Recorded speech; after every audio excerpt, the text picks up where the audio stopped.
Graça e paz mais uma vez, para os irmãos aí que nos acompanham, os amigos, no nosso canal Respostas às Heresias. O último vídeo que postamos, foi sobre um tema muito polêmico, é dízimo. E ficou só uma primeira parte, Nós provamos que no Antigo Testamento se falava em dízimo, não era só da época da lei, mas também da era dos patriarcas. E hoje eu quero ler um texto que é um dos textos mais criticados, mais falados, mais pregados nas igrejas e também criticado por muitos, que são contra o dízimo hoje. Está também no Antigo Testamento, é o texto de Malaquias. Eu sei que muitos não têm usado de bom senso e de sinceridade com esse texto, interpretando a seu bel prazer, e trazendo para alguns da igreja que não tem tanto conhecimento bíblico e fazendo pressão para a questão do dízimo, usando e interpretando mal esse texto. Então a gente tem que ser sincero nessa questão. Tem muitos pastores, muitos líderes religiosos realmente que têm interpretado esse texto erroneamente, mas nós vamos ver aqui um bom contexto desse texto, amém? Malaquias 3, versículo 8 e 10 diz assim: roubará o homem a Deus?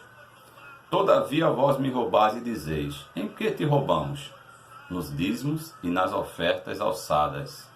Vós sois amaldiçoados com a maldição, porque a mim me roubais, sim, vós, esta nação toda. Trazei todos os dízimos à casa do tesouro, para que haja mantimento na minha casa. E depois fazei prova de mim, diz o Senhor dos Exércitos, se eu não vos abrir as janelas do céu, e não derramar sobre vós tal bênção, que dela vos advenha a maior abastança. Então é um texto áureo, muito citado, quando se fala em dízimo, quando se fala em oferta.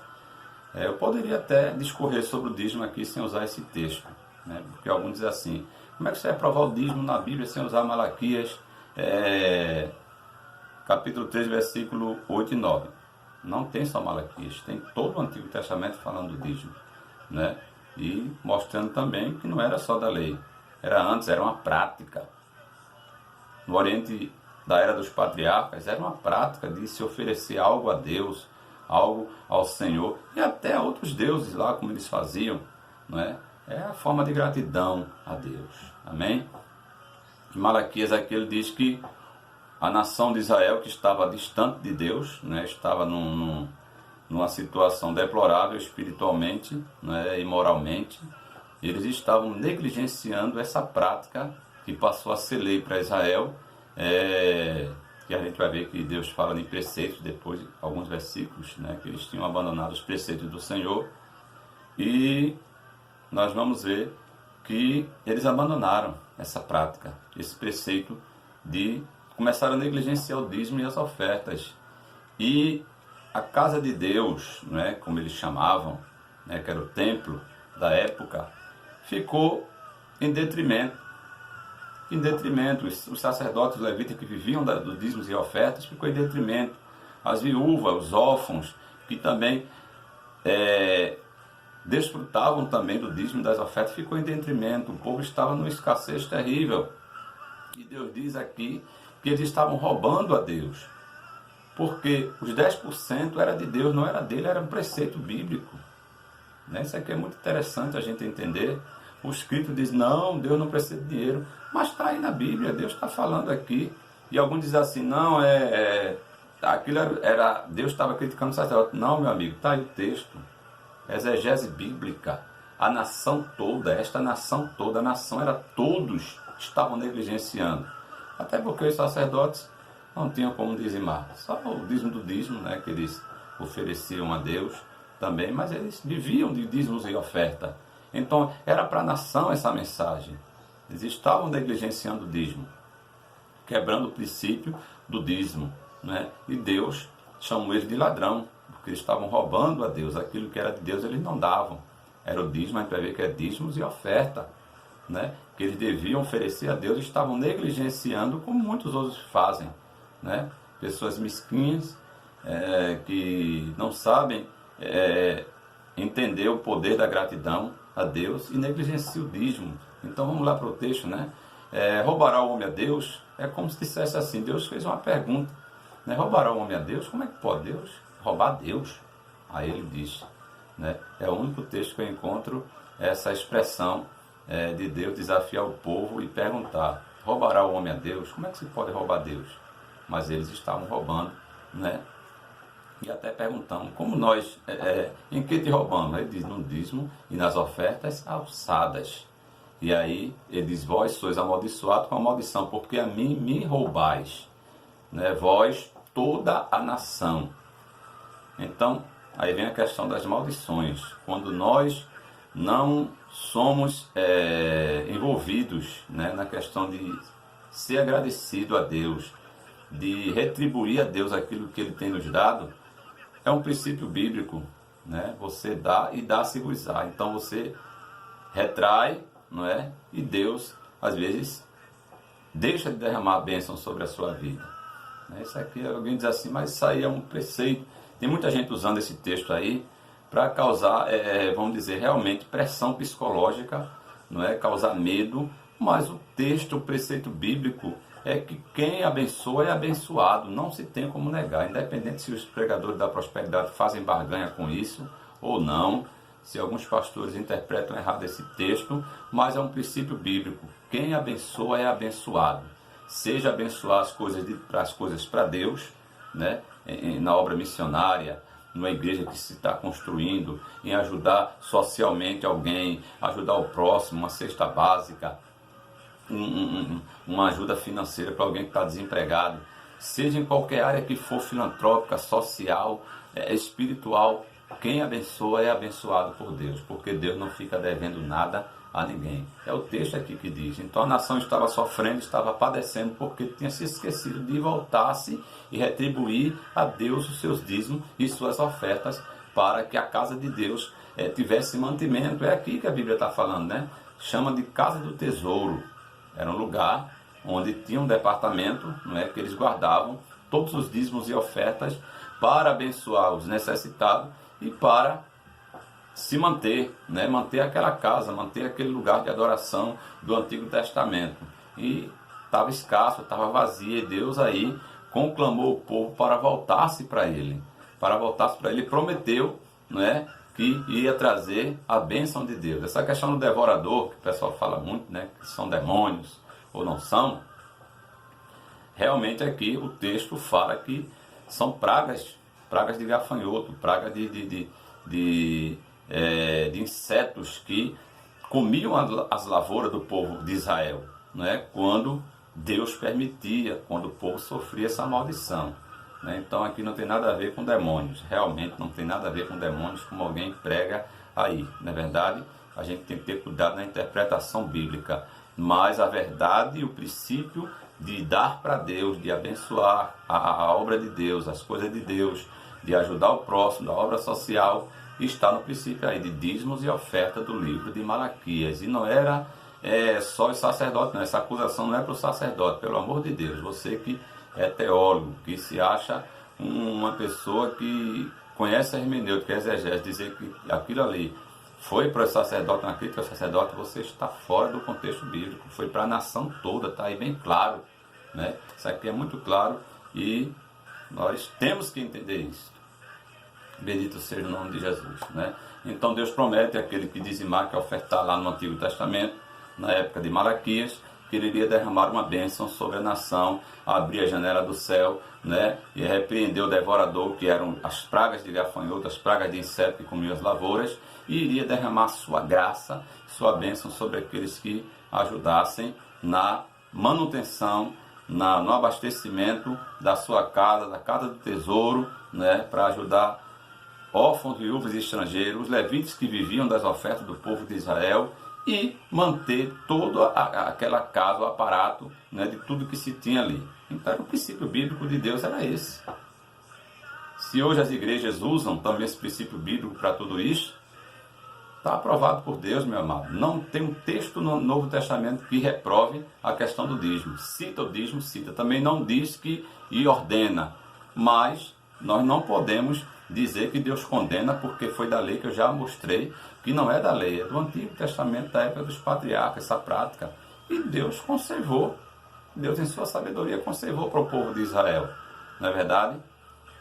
Então, que Deus possa iluminar a nossa mente, né? Independente aí dos críticos, né? Se você não quer dizimar, não dizime, meu amigo, não dizime. Se você é mesquinho, se você é contra o dízimo, se você tem seus argumentos, agora oferte, né? Dê uma oferta. Não quero ajudar a igreja não, que os pastores vão roubar. Dê sua oferta para alguém, para uma instituição de caridade filantrópica.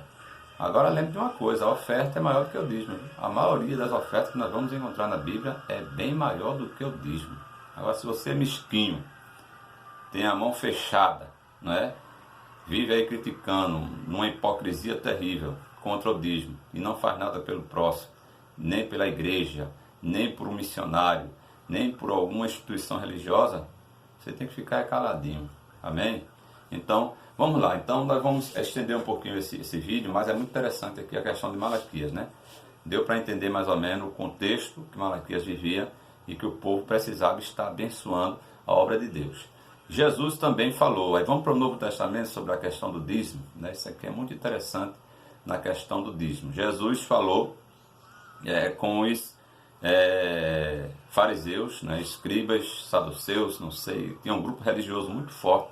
Já no final do ministério de Cristo, ele prega esse sermão, está lá em Mateus 23, e nesse sermão, ele criticando esses fariseus, esses religiosos da época, Jesus menciona que devemos praticar a justiça, a misericórdia e a fé, mas não devemos omitir também a questão do dízimo, ratificado lá no Antigo Testamento.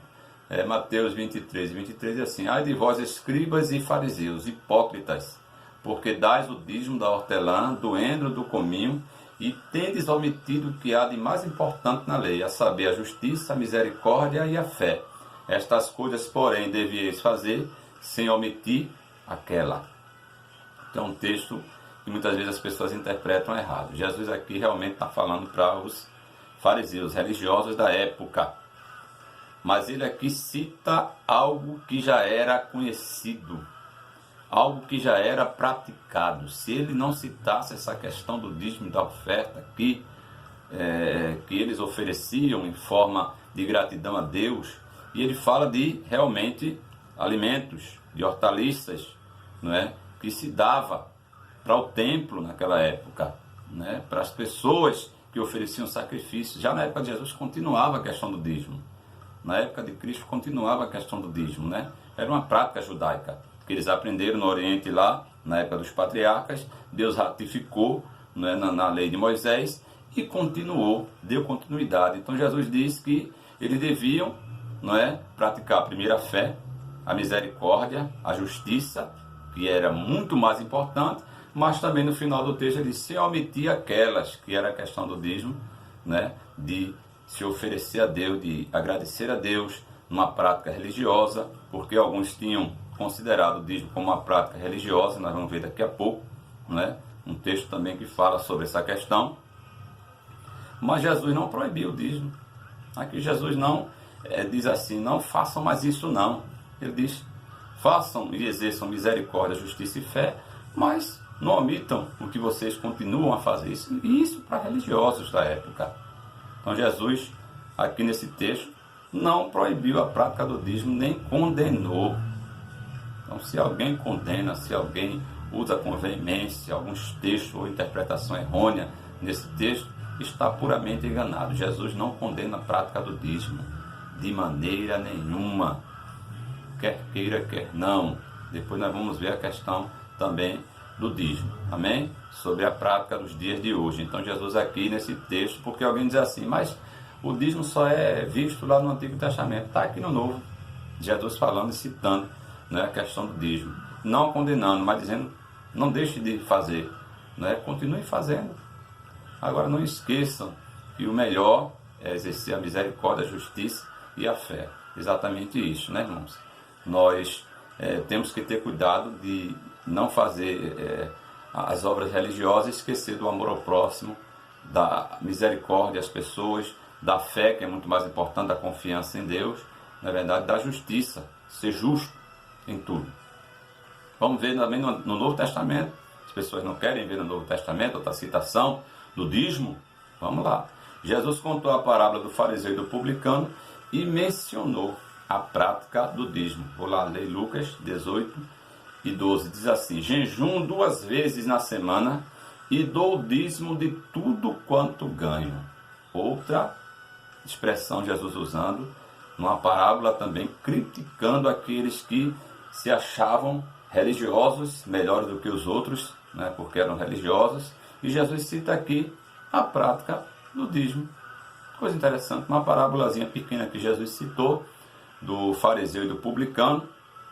O fariseu, não é, como era religioso, era aquela pessoa presunçosa, né, em seus atos religiosos. Ele disse, não é, eu faço tudo. Eles iam subir, a Bíblia diz que eles iam subindo para o templo, Jesus falou, né, e o fariseu, ele todo empolgado, né, dizia, né, eu vou, faço a justiça, faço tudo, jejum 2 vezes por semana e dou dízimo de tudo quanto ganho, que era uma prática. Jesus está contando mais uma vez uma prática que se fazia lá ainda em Israel. Continuava-se essa prática do dízimo. E é interessante aqui, não é, que ele diz que dava o dízimo de tudo quanto ganhava. Olha outro texto aqui, muito bom, né, para aqueles que gostam de criticar que o dízimo era apenas alimento. Jesus está falando aqui que o fariseu disse que ele dava o dízimo de tudo quanto ganhava. Dinheiro, não era o que plantava, dinheiro, irmãos, isso aqui está bem claro. Dizimava. Se você for lá para a história de Israel, o povo ofertava e dizimava em dinheiro, irmãos, porque a nação de Israel já não era tão viviam agropecuária, né? Viviam só da agropecuária ou também da pecuária e agropecuária, né? Que é a plantação vamos dizer assim, de frutas, verduras, né? E a pecuária, que era a criação de animais.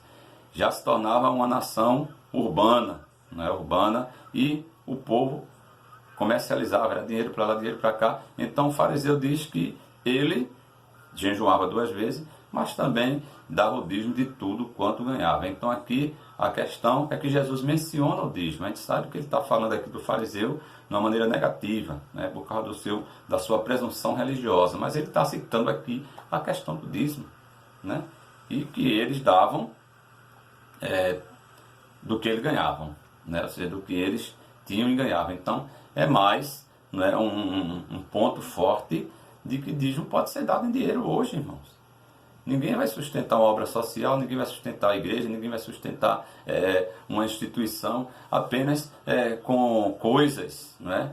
O povo precisa de dinheiro, pagar aluguel, pagar isso, pagar luz, pagar energia, pagar água, não é? Pagar funcionário muitas vezes que estão ali ajudando. Então é dinheiro. Então essa inocência de dizer não, dízimo só em alimento, não tem respaldo bíblico só para isso. Até no Antigo Testamento, quando o povo não podia ir e morava longe para levar o dízimo lá para a capital, para Jerusalém, eles mandavam em dinheiro. Não me lembro agora o texto, mas se não me engano está lá em Deuteronômio, né? Então Jesus aqui no Novo Testamento está citando o dízimo, a prática do dízimo. Uma parábola pequena está citando que o fariseu, ele dizimava. Jesus aqui não está condenando o que o fariseu fazia, mas condenando a sua presunção religiosa de que ele está acima dos outros, porque praticava algumas regras religiosas. É isso que Jesus está falando, mas ele não está condenando o dízimo. Ele está citando, mencionando o dízimo. Amém? Assim também como alguns adventistas do 7º dia, né, citam um texto lá de Hebreus que fala do sábado, dizendo que Jesus ordenou. Não, está citando, mencionando, não é? Então isso aqui é muito interessante a gente entender essa questão, né? Então Jesus aqui falou. E o escritor aos Hebreus, para a gente encerrar aqui nessa questão, e depois a gente vai fazer outro vídeo que é muito interessante para não ficar muito longo. No escritor aos Hebreus, lembra que Abraão dizimou a Melquisedeque, está lá em Hebreus, capítulo 7, versículo 1 e 2, diz assim: porque este Melquisedeque, rei de Salém, sacerdote de Deus Altíssimo, que saiu ao encontro de Abraão quando este regressava na matança dos reis, e o abençoou, a quem também Abraão separou o dízimo de tudo. Está mencionando também a questão lá que eu falei no vídeo anterior, né, de Melquisedeque com Abraão. Abraão deu dízimo de tudo a Melquisedeque, ou seja, tem um nomezinho que se diz, né, dos despojos que ele tinha vindo da guerra e ofereceu a Melquisedeque. Nós vamos ver um texto também que diz que Abraão ofereceu lá no Gênesis o que era seu. Ou seja, se ele, o despojo é dele, ele tem o direito de dar, de ficar para si, na verdade, ou fazer o que quiser. Mas ele entendeu que devia, com uma prática dos patriarcas do Oriente Próximo daquela época, ofereceu a Melquisedeque o dízimo, porque Melquisedeque era sacerdote do Deus Altíssimo e rei de Salém, que era antiga nome da cidade de Jerusalém, né? E o escritor aos Hebreus aqui, que não se sabe quem escreveu, um dizem que foi Paulo, Parnabé, outro Apolo, né? Mas ele cita aqui o dízimo também, né? Falando da supremacia de Cristo, né? Que Abraão se tornou menor do que Melquisedeque, né? E o menor ele serve ao maior. Aí o escritor ele cita aqui esse exemplo de Melquisedeque e mostra que mesmo Melquisedeque, sem nós conhecermos muita história dele, mas já era sacerdote do Deus Altíssimo, era rei de Salém, Jesus é superior a ele. Então essa citação, na verdade, o texto bíblico está mostrando que nós devemos dar o que temos a alguém que é superior, que é Cristo, né? Oferecer a ele o nosso melhor, porque o dízimo, a ideia do dízimo é você dar o primeiro lugar para Deus. A ideia do dízimo é essa. Antes de você gozar, desfrutar daquilo que você pensa que é seu, que ganhou, é você devolver para Deus, é você agradecer a Deus, ofertando, né, ao Senhor o dízimo. Amém? E as ofertas também. Então, aqui para quem critica, né, a prática do dízimo, no Novo Testamento, eu citei aqui 3 textos, né, que mostram realmente que Jesus falou do dízimo. O escritor aos Hebreus também, citando. Eu não vou dizer aqui que está ordenando a gente dizimar hoje, mas também não está dizendo que é errado dizimar hoje, porque é uma prática da lei, que Jesus morreu na cruz, não é? E depois da cruz não se pratica mais prática da lei, não estou citando isso. O dízimo era uma prática desde o Antigo Oriente, não é verdade? Não tem respaldo bíblico esse argumento, dizer não, o dízimo não pode ser praticado hoje, porque foi da lei de Moisés e Jesus, quando morreu, quebrou a lei, já não se vive na lei. De vez em quando eu vejo uns teólogos, uns camaradas desviados aí, uns desendejados, revoltados, mesquinhos, citando essa questão, esse argumento frágil, né? Jesus não condenou o dízimo, ele mencionou o dízimo por 2 vezes, né? O escritor aos Hebreus também. Se as igrejas hoje praticam, se alguém pratica hoje, que Deus abençoe, e quem dizima também Deus abençoe. Eu sei que a Bíblia, ela deixa bem claro de nós darmos, de nós abençoarmos. Se alguém não quer dizimar, quer ofertar, oferte, mas não oferte uma esmola para Deus, tá bem? Então isso aqui é muito interessante. Eu vou dar continuidade à questão do dízimo, para a gente terminar aqui o dízimo, depois nós vamos preparar um vídeo sobre ofertas, amém? O apóstolo Paulo, escrevendo aos Coríntios, né, em sua segunda carta, aos Coríntios 8, do 11 ao 15, né, ele fala de um tipo de contribuição, porque alguns dizem assim, mas nós não vamos ver nos livros, né, no livro de Atos ou nas cartas de Paulo, Paulo mandando dar o dízimo, mandando ofertar o dízimo, tirando 10% do que nós ganhamos para oferecer para Deus, ou para a igreja, ou para os apóstolos, os líderes da época ali, ou para ajudar os irmãos carentes. Mas tem um texto aqui enigmático, né? Se você quiser depois ler por completo nessa questão, você vai ler. Esse texto fala de uma contribuição que Paulo diz que não é pesada a ninguém, a nenhum membro da igreja, que dá a ideia de igualdade, né, na contribuição, que nem rico nem pobre seja afetado, né? Isso aqui é muito interessante. E qual é a contribuição, meus amados? Aí eu pergunto a vocês, né? Qual é a forma de se contribuir que não é pesado nem para quem ganha muito ou para quem ganha pouco? Se não dízimo, não é verdade? Se não dízimo. Então, não estou batendo martelo dizendo aqui que Paulo está falando do dízimo, mas se nós formos para a lógica, talvez aqui Paulo já tenha a ideia do dízimo aqui, das pessoas ofertarem. Se você é curioso, quiser ler, está lá em Coríntios 8, do 11 ao 15. Né? Então a ideia do dízimo, o dízimo é algo, né, vamos dizer assim, honesto, né, e que traz igualdade. Ele não explora nem quem ganha mais nem quem ganha menos. Se Deus abençoa alguém para ganhar mais e quer dar, não é, o seu dízimo, dê, que não vai fazer falta não, porque Deus tem prosperado. E também que se Deus abençoa alguém para ganhar pouco, né, o pouco que ele tirar do pouco que ele ganha, Deus também vai abençoar. Mas isso aqui é uma questão de fé, é uma questão de obediência.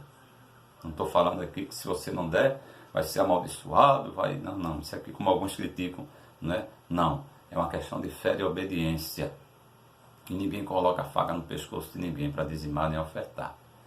É uma questão de fé, de gratidão a Deus, de ajudar, não é? Que a obra de Deus seja abençoada, que missionários sejam enviados, que o Evangelho continue sendo pregado, que a obra social da igreja possa crescer, que Deus abençoe também, né, os pastores que muitas vezes não têm salário fora, vivem só da obra, se esforçando, se matando, né, pela obra de Deus também. Nós vamos preparar um vídeo exatamente sobre a questão de salários, né? Eu sei que alguns têm abusado dessa questão aí fora, têm se tornado até milionário, né? E é terrível, né? São os maus exemplos que não representam os líderes da Bíblia, né? Os líderes e as questões bíblicas. Depois nós vamos preparar um estudo, um vídeo sobre essa questão, amém? Mas vamos continuar, para a gente encerrar, né? Os cristãos que vinham do judaísmo estavam acostumados à prática do dízimo, sim ou não? Sim. Todos os que vieram do judaísmo, eles entendiam a questão do dízimo e das ofertas. Eles acreditavam nisso. Os apóstolos, todos eles eram judeus. Todos eles vieram, né, da raiz judaica. Eles estavam acostumados a isso, né? Então, essa maneira de contribuir, essa maneira de eles ofertarem para Deus, dizimarem para Deus, tenha continuado em seus corações, né? E a oferta fala muito mais alto ainda, porque a gente vai ver no livro de Atos que eles traziam tudo que tinha aos pés dos apóstolos, né? Barnabé deu tudo que tinha, né? Vendeu o campo, né? Deu tudo que tinha para os apóstolos, né? A gente sabe que ali eles viviam numa comunidade, não tinham ajuda do governo, não tinha, eles eram era a parte da religião judaica, então eles precisavam cuidar um dos outros, estavam na euforia da igreja nova, né, esperando até a volta de Cristo. Alguns estavam desfazendo seus bens, mas a Bíblia diz que como comunidade eles cuidavam uns dos outros, não se tinha outras despesas, né, a não ser os apóstolos que viviam ali, tinham abandonado tudo para viver da obra, viviam porque eles tinham essa ideia, lá também dos levitas e sacerdotes, né, viviam da obra, né, e tem gente que diz assim, mas eu vou preparar um vídeo, né, Jesus ele vivia da obra, recebia dinheiro, né, eram sustentados os apóstolos por ofertas, tinha até tesoureiro. Nós vamos depois estar falando sobre essa questão, né, no próximo vídeo. Então eles vieram do judaísmo, eles tinham essa ideia no seu coração, não é? E de dizimar, de ofertar, não é? E não tem nada contrário a essa prática na Bíblia. É uma contribuição justa ao dízimo? É, que não explora nem quem ganha mais, nem quem ganha menos, né? Deus, em sua sabedoria, estabeleceu o dízimo para abençoar a sua obra desde o Antigo Testamento até o Novo Testamento. E se alguém não quer dizimar, né, não quer ofertar, não quer ajudar a igreja, a instituição religiosa, não ajude. Deus não precisa do seu dinheiro, meu amado. Deus tem pessoas que ajudam, não é? Então que Deus abençoe, né? Agora querer criticar, querer zombar, né, e só mostrar o lado negativo, né, da igreja, é uma idiotice tremenda, não é verdade?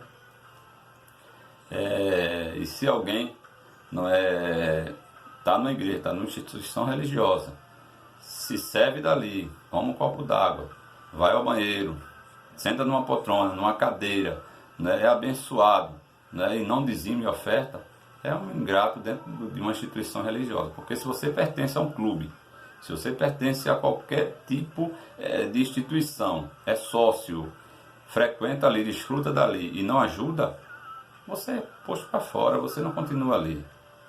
Então a igreja, ela se sustenta com os dízimos e as ofertas dos que estão ali, ouvindo a palavra, vivendo em comunhão, como uma família, né? Que alguns desigrejados dizem que Deus não está na reunião nem nos templos. É claro, ninguém é louco. Deus está nos corações daqueles que se reúnem ali, não é verdade? Mas é necessário cuidar, é necessário ajudar, é necessário abençoar. Né? Toda igreja tem que ter um departamento social, toda igreja tem que ajudar uns aos outros e ajudar também as pessoas lá de fora, mas primeiro os que realmente, né, vivem da fé. Amém? Então eu quero aqui deixar uma palavra, né, sobre a questão do dízimo, para a gente encerrar. Nós sabemos que tem muitos mercenários, Jesus profetizou isso, que iriam mercantilizar a fé. Pessoas que têm liderança, na verdade, e principalmente dessas igrejas grandes, desses templos maiores, desses ministérios, principalmente os neopentecostais, as igrejas mais novas, né, que sujaram o Evangelho, que mancharam o Evangelho, que escandalizaram o Evangelho em nossa nação. A gente sabe muito bem disso. Né? Mercenários que estão explorando financeiramente as pessoas e que a gente tem que ter muito cuidado com esses tipos de evangelho, de barganha, né? De você querer barganhar com Deus, com o que você tem, negócio de desafio, disso, daquilo, não. O dízimo e a oferta é para manutenção da obra de Deus, para sustentar a obra de Deus. E pastores que vivem, agora pastores de verdade, né? Que vivem do evangelho, né? E muitos pastores que eu conheço trabalham também, têm seu emprego secular, não